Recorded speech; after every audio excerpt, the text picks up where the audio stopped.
Yeah, I can hear you. Thanks for taking the time to have a conversation. Okay, no problem. What is this about? Ethan Klein? How boring. Yeah, I know. Yeah, I mean, you and I have both been kind of focusing on him, and it is kind of getting to the point where it's been boring, but The problem is you can only focus on him so much because he's not like he's going to say anything new at this point. He's just going to run the hits over and over again. He's not exactly capable of like being dynamic. Right. So it's like you refute him on the same thing 1,000 times over. What more can you do? Just gets annoying after a point. Yeah. I told Hassan to stop watching my videos because every time that happens, Ethan will post about me and then I feel like I need to respond. So, yeah. So you told Hassan to stop watching your videos? I told someone who talks to Hassan to tell him to stop watching my videos, but I didn't actually tell him. I mean, the funny thing about that is, like, Ethan wasn't even in the videos of yours that Hassan was reacting to. Oh, yeah. It's like other videos. He is just like, I don't know. He's just literally thinks about Hassan 24/7. I don't know. It's some sex thing for sure. It's the only explanation that I have for it. Yeah, that's funny to think Like, about. it's if every single person who he has targeted, it's been because Hassan talked about them or talked to them or said like even a line about them or something. It's all because of Hassan. Well, It's even nothing else. Just even Hassan. with Lonerbox, like I feel like the reason Ethan interviewed Lonerbox is because Hassan was reacting to Lonerbox. Because Hassan watched a video where that said bad things about Lonerbox. Exactly, that's all. Before that, I doubt he even fucking had any idea who he was. Yeah. Yeah, like how did you come across Destiny and Lonerbox? Because that's kind of some. I mean, obviously he's pretty big, but Well, Destiny's like he's been like a debate stream idiot for like 10 years, so it's kind of impossible not to have come across him like right. years ago, like We 5 have years much ago. to do. When I first started like getting his shit shown to me on YouTube. And Lonerbox was years ago, like a couple of years ago, he had like a thing on his stream where he had a moment where he said that Hassan should be banned because people in his chat like China too Domination. much. Sounds like more of a Oh, template okay. thing, That's fine. but I'd rather And I dominate responded to than that. And like on my second channel, my shitty second channel, I didn't actually make a real video on it, obviously. I would never do that. 2, But 1. then that's how I found out about him. And from the very beginning was obvious that he was just like, at least to me, everyone else got very angry at me for saying this at the time, but it was extremely obvious that he was just like a We're going for zone Western liberal who supports Western geopolitical like targets, supports Western geopolitical allies and opposes Western geopolitical targets, and just tries to come up with like vaguely leftist sounding grunts to justify that. Yeah, like I haven't really gotten too much into his politics. I think I'm going to start watching a little bit more of his videos, but just from the interview that he's had with Ethan, like it, and the clips that I've seen that you've shown, it does seem like he's pretty much kind of It's way worse now than it was before. Oh, really? It's way worse now than it was before. But it's not worse, it's just more obvious. Like he's like the thing I had like a feud with him like 2 years ago because there was this Israeli VTuber, like with an anime avatar. Oh, really? Who like was making videos whitewashing the Nakba and stuff like that, and like talking about like just being like a generic Israeli liberal, the Israeli liberal Zionist, and he like defended her and said that she was an awesome voice for like the Palestinian cause and stuff. And to me, it was so fucking obvious, like. It's the sort of thing that like the liberal Zionists talk about where it's like, I support gay rights, all people are humans, blah, blah, blah. But we have to maintain a Jewish ethnic majority here. And also we can't give them anything back. It's she was basically saying that sort of thing. And I saw that and it's like, I recognized it immediately. So you were like jumped to her defense. Oh yeah, so you were like calling her I made a couple of videos on that. Yeah, I made a couple of videos on that because she was getting boosted by big creators as well, like Vorsh and maybe Destiny as well. But Vorsh had her on.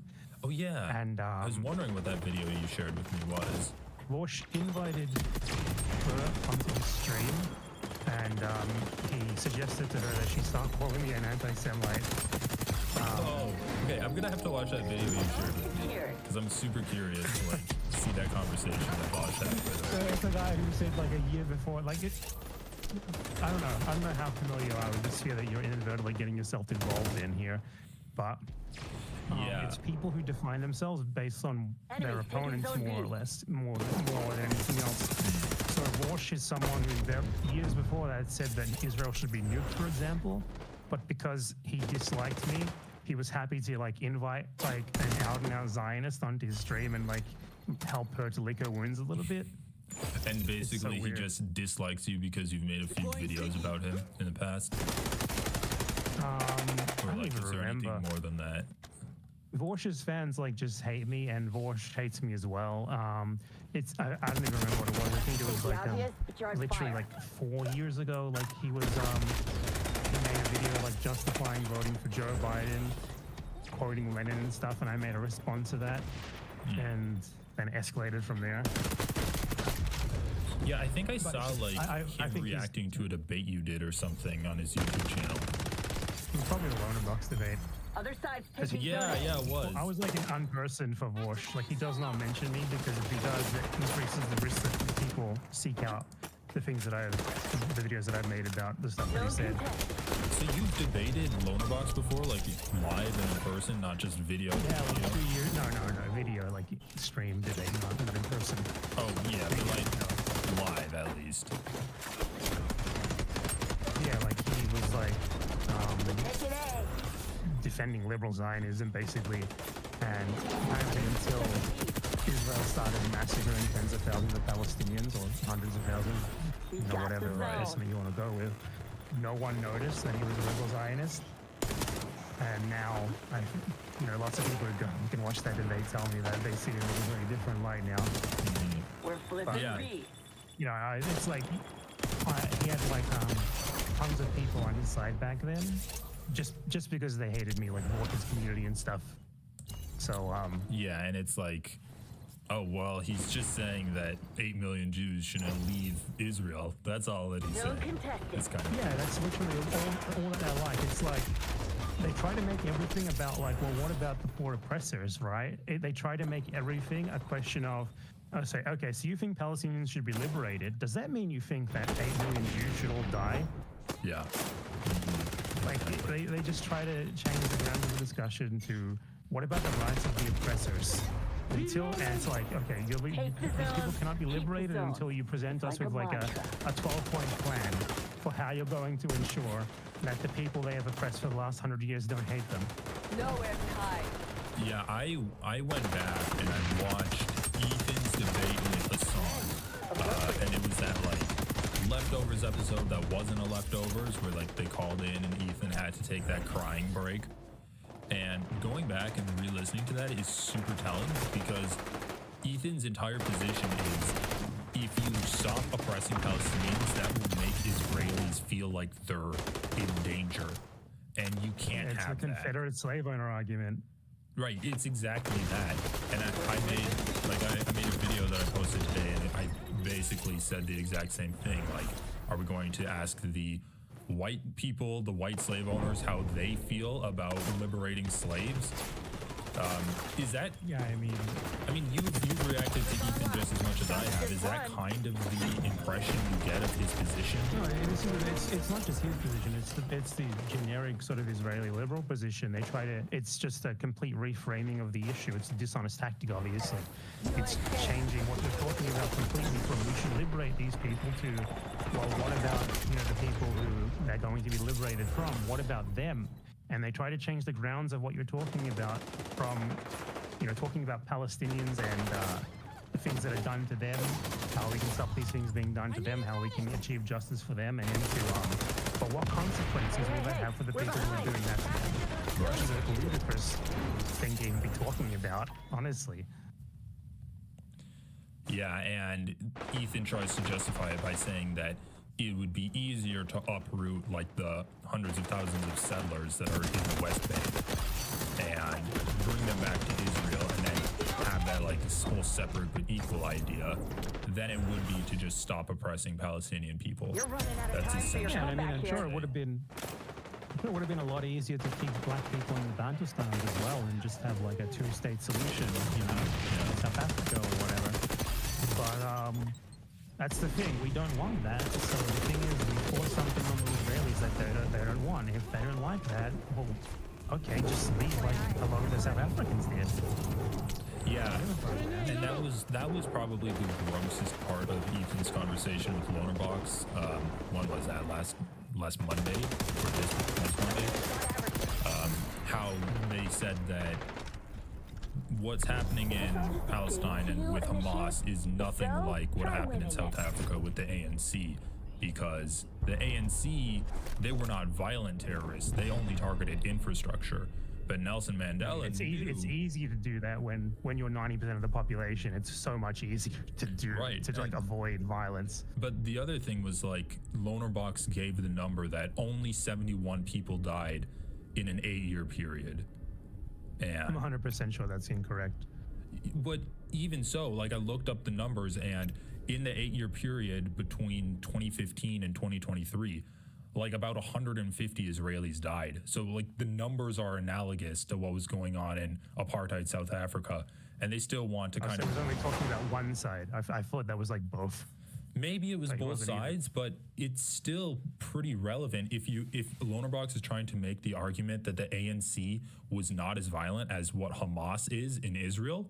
You can still look at the numbers and be like, okay, well, Hamas only killed like 150 Israelis before October 7th over the course of 8 years. And you're trying to make the case that Hamas is so much more violent and bloodthirsty.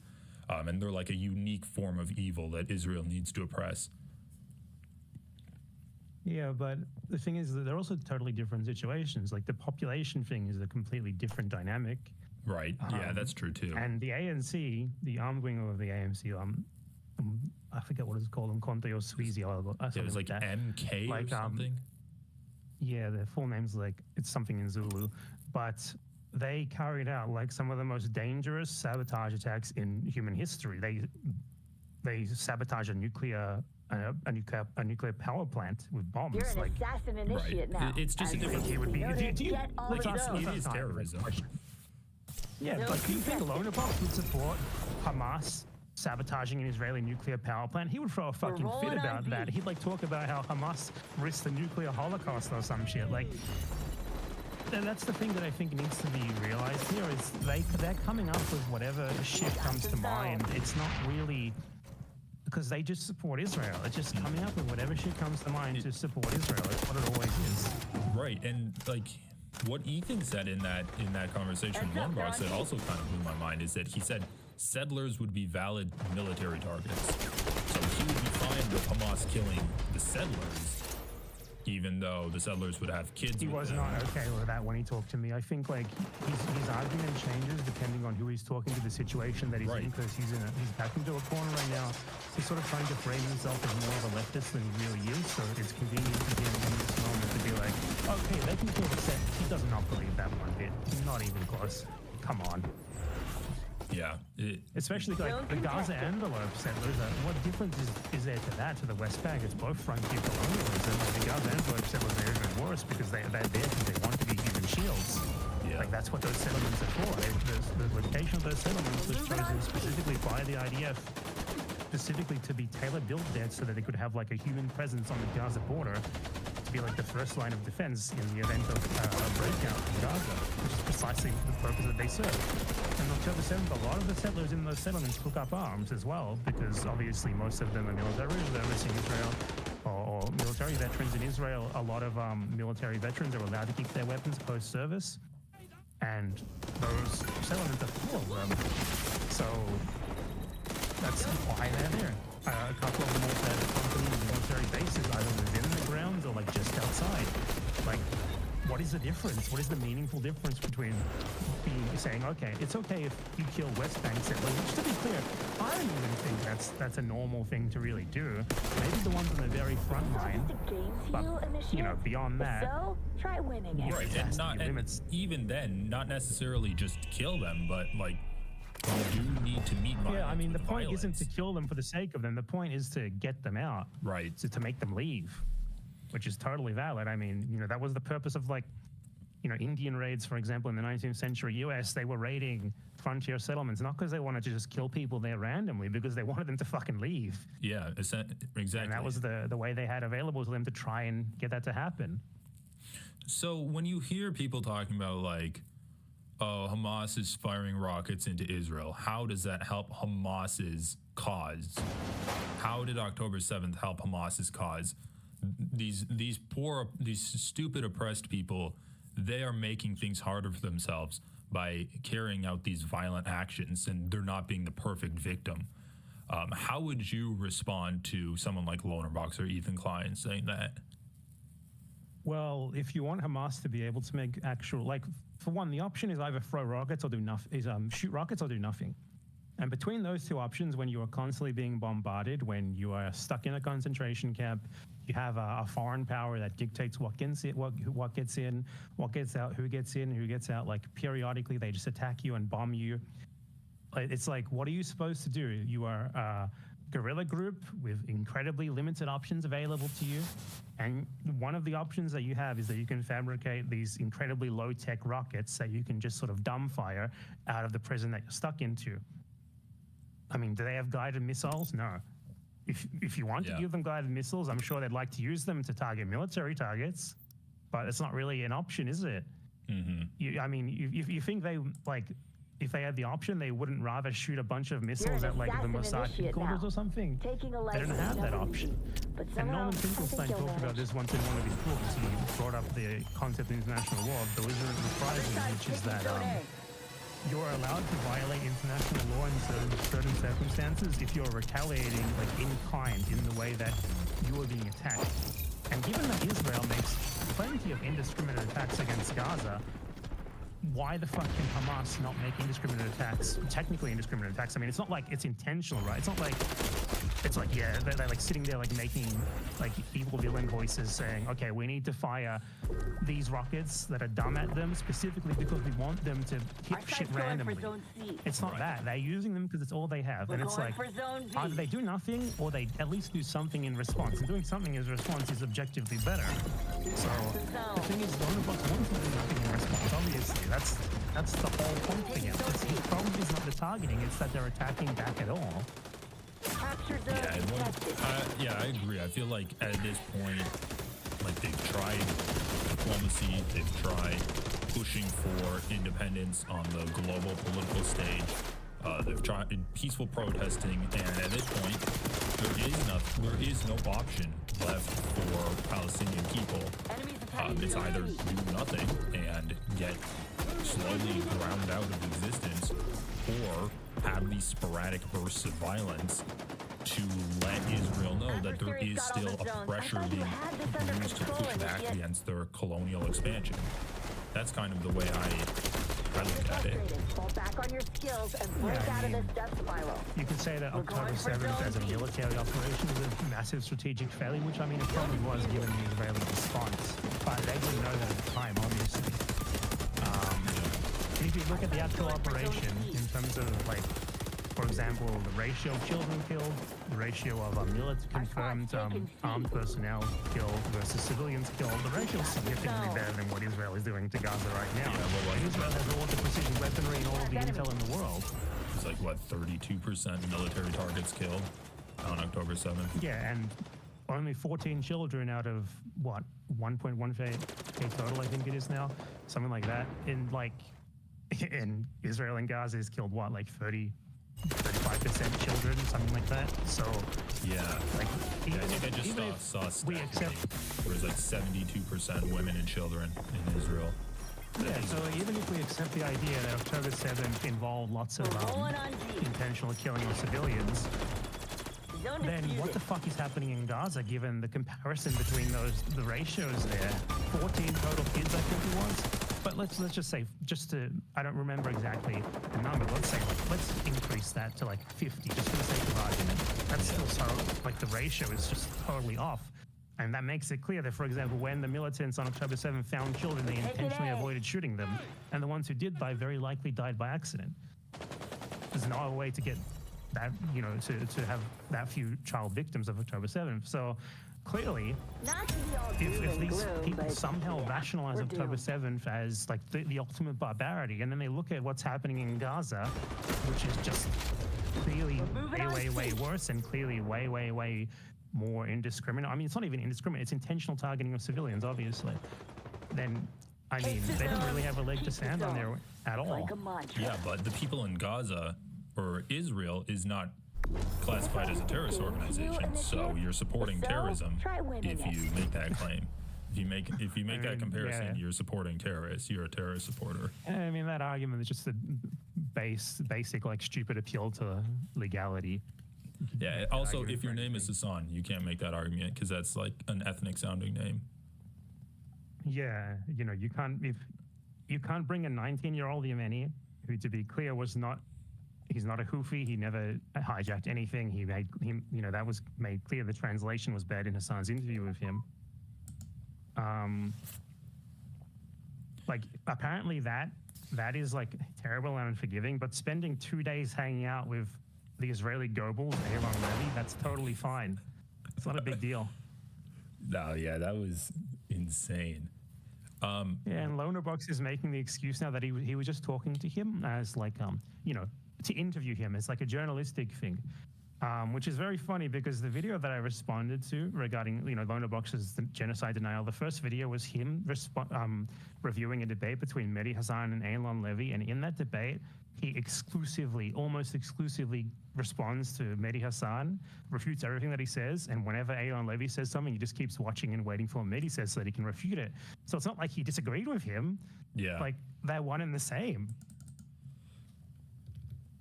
Do you think that Lonerbox is actually getting paid by Israel?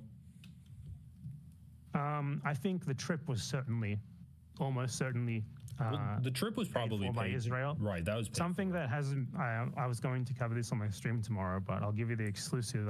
Right. Destiny got in contact with Benjamin Netanyahu's cousin in March, which was before the trip, I believe. Destiny had Benjamin Netanyahu's cousin on his stream. They talked for like an hour. His cousin? That's crazy. And then magically, a few months later, he and Lonerbox are in Israel, and they have access to all of these Israeli state propagandists. They have like free reign to go wherever they want in Israel. You know, there's no scrutiny of them at all. Which, like, if I tried to enter Israel, like, I would be deported immediately. Like, anyone who's meaningfully anti-Israel cannot get into that country. Right. I mean, or they'd let you in, and then you just want to leave, essentially. Yeah, I mean, it's pretty like Israel does this all the time. I don't know if you know this, but for example, I'll link you an article right now. Maybe you can forward to your fans or whatever. But there was a scandal. Well, not really a scandal. It was a social media thing. The actual news outlets just ignored it in Australia of journalists from Australia who get invited to Israel for like all expenses paid tours and stuff. And it is absolutely like Israel does this all the time with journalists. Like they invited Ollie London, for example. That's a funny one. Ollie London, you know, the guy, the trans-Korean guy. Yeah. And they gave him a nice press vest and took pictures of him so that he could feel like he's a real journalist. They do this all the time with everyone. There's no reason for us to suspect that they would not see the direction of these people's content and then be like, okay, guys, come here. We'll help you out. You know, we'll at least help you. You know, we'll fix this stuff for you. And you know, when the Israeli state is working on your behalf, when it doesn't even have to be the Israeli state. Like Birthright, for example, just to throw out an example here, Birthright is a private organization. It's not actually the Israeli state. Like Israel has a ton of like parastatal organizations that work on behalf of the state as well. It doesn't have to literally be the Israeli government, but they undoubtedly got help from one of those organizations or from the state itself. There's no other way they could have gotten in contact with literally dozens of different Israeli propagandists like that and been given free reign to go wherever the hell they wanted, including the West Bank. Right, because it wasn't Elon Levy like the official spokesperson for the Israeli government. At the time, he had been fired, but he still obviously has his contacts and stuff. He's just not working in an official capacity anymore. He was fired because he kept responding to David Cameron on Twitter, like and. The UK government asked Israel if his statements are official Israeli statements, and then he got fired for it. Oh, okay. So he was just almost horny posting on Maine, but with horny for genocide. Like he's a spokesman, and he was acting like he was like a vigilante or something for Israel. He went a bit too far for them. Wow, going too far for Israel. That is an impressive dedication to the cause of wiping out the Palestinian people. I'll link you an article, but I haven't been able to find it. But I mean, it's really easy to find. I mean, you see that all the time too, with like John Fetterman going to Israel, Elon Musk going to Israel, and it's like he goes there, and it's almost like a confession for crimes against Jewish people. Your crimes will your crimes against Jewish people will all be forgiven if you come to Israel, and then you start towing the Israeli propaganda line. Yeah, I just linked you an article. I don't know if you can bring it up, but you literally go to this. This is a list of journalists in Australia who have been given like state-funded tours of Israel. Not just people who have gone there to do coverage, state-funded tours. It is literally like 10 pages long. pro-Israel, so they're sponsored by pro-Israel lobby groups and interest organizations. Yeah, that's how they like technically say, okay, it's not the state, so it's okay. But I mean, when you look at the Israeli state was founded like a British style colonial enterprise. It was founded by a bunch of joint stock companies. Those joint stock companies still exist. They still have under their umbrella a ton of different organizations, like the Jewish National Fund, for example, stuff like that. So Israel has a bunch of corporations tied to it that are basically part of the Israeli state, even though officially they aren't. And that's how they get around like foreign influence laws. It's like, oh, I wasn't invited by the Israeli state. I was invited by the Jewish National Fund or something like that. Yeah, that is gross. So why? I mean, other than the obvious, they're just trying to get more propaganda to say pro-Israeli talking points. Is there any more like deeper reason Israel's doing this? And I guess I'm kind of getting at like, why is the rest of the world so hesitant to kind of give Palestinians any kind of sovereignty in the face of Israeli aggression, in your opinion? Well, I think like the official stance has been a two-state solution of like all of the Israeli ally countries, though. I don't know if you ever looked at the actual deals they've offered. They offer like basically like the present situation where Israeli settlements normalize, and then like Palestine is not allowed to have a military, and Israel is allowed to like send troops there whenever they want. It's basically they just want to formalize the current situation. Yeah, but that makes sense. I think in general, like Israel is sort of like it's a self-replenishing military in the Middle East that independently pursues the interests of the Western countries very well, aside from when it makes them look bad by going a bit too far.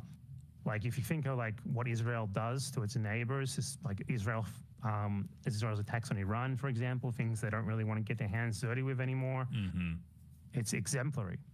And it also gives them a place to like a sort of a dumping ground for a historically undesirable minority who are very often enticed to go and live there. And then they go and live there and they potentially join the military, or they have kids who then join the military there. And then, those people get conscripted into the military and they fight what are basically the sort of wars that the West would like to fight, but that does not want to do so directly. And overall, it's like, it keeps everything in line, and they've done a brilliant job of it. Like if you look at the state of the Middle East today, the only real power there that is not in the pocket of the US is Iran, and a huge reason why they are so successful in the Middle East. I guess there's Syria too, but I mean, that's not going to last very long given what's happening in the last couple of days. But and that's also, the only reason why Syria has survived against, I'm not saying survive, rather. The only reason why there's still a government in Syria that is against the US is because of Iran. Right. So if you look at like Egypt, for example, Egypt has a government that is just a complete lapdog of Israel and the US, and a huge part of that is because Israel, with US support, is able to keep Egypt in line for the US, and that's huge for the US. Yeah, so is it just not really any more complicated than essentially a fancy military base for the United States? And then that's something we see in many ways all it over is. the world. There's also the fact that Israel produces tons of weapons. Israel is also a testing ground for tons of weapons. Buys tons of weapons, that subsidize weapons. It's the big part of neoliberalism. The shift to neoliberalism is governments basically creating demand themselves for private companies to then compete for. And US government contracts to Israel are based around the government doesn't just give Israel the money. Like the US government forces Israel to use that money on American military companies, their products. So it's like precisely what they want. And there's also, what was I going to say? I forgot. That was too long. But Israel, like, It is mostly military. Yeah, it is mostly military, but there is also the element of Israel being